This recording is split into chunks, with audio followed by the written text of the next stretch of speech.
Tonight, the Fox 13 Investigates team has new sources and new documents identifying Utah Attorney General Sean Reyes as a subject of a criminal fraud investigation because of his ties to a local nonprofit. We've been reporting on the case against Tim Ballard and the nonprofit he founded, Operation Underground Railroad, for the past 3 years. Since the beginning, we've also been asking Reyes about his involvement. Sean, you've been, for nearly the past year, been a subject of criminal investigation. Witnesses say the public has a right to know, and even though Reyes has almost never been shy about his connections with OUR, he has never been forthcoming about his ties to this case. These videos show Utah Attorney General Sean Reyes going undercover in Colombia, part of a mission with his close friend Tim Ballard and Operation Underground Railroad.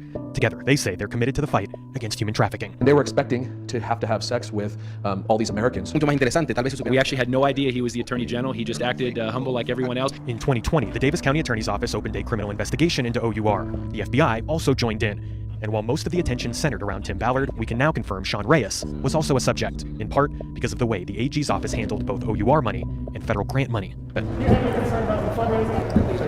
Reyes has spent years refusing to acknowledge the investigation, and OUR spent years telling people there was no investigation. This clip is from 2021, at a press conference where the Attorney General thought he would only be asked questions about an unrelated settlement. Sean, you've been, for nearly the past year, been a subject of criminal investigation because of your involvement with Operation Underground Railroad. Why have you not addressed this? Not aware of any criminal investigations, and not talking about hypothetical investigations here at this time. We're talking about an investigation with the Davis County Attorney's Office, Sean.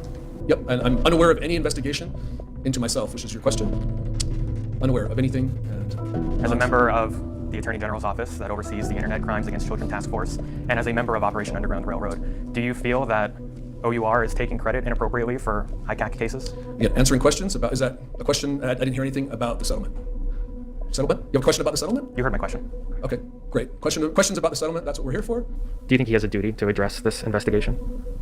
Yeah, he does. That's one of his responsibilities, is to look into charities that might possibly be fraudulent.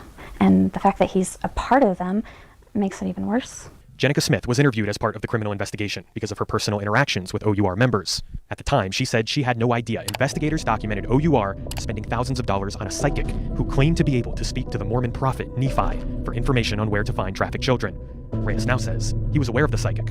I feel like it would protect a lot of people who are donating money to know that. I think it's pretty disgraceful that he's used his position to promote this charity group that seems like he should be more investigating than being a part of. Records show Reyes was not allowed to investigate OUR or discuss the case with potential witnesses. He signed conflict of interest paperwork because of his close friendship with Tim Ballard. I mean, me and Sean are like this. We're going to Mexico next week. Very friendly with him. He just spoke at a couple events recently, didn't he? Jenica said she didn't want to go into too much detail about what she told investigators because she doesn't want to compromise the case. She and her husband both say they would be willing to testify at trial if the case were to ever get that far. I could see that it wasn't this noble operation. There was a lot of things that were very questionable. I left optimistic. They seemed fairly confident in their wherever they were headed, which they didn't talk about, but I left with hope that some truth would be exposed. Last week, we uploaded 75 pages from the Utah Attorney General's office related to this criminal investigation. And in those documents, prosecutors repeatedly asked the AG's office to open up their books to show how the AG's office spent federal money and OUR money.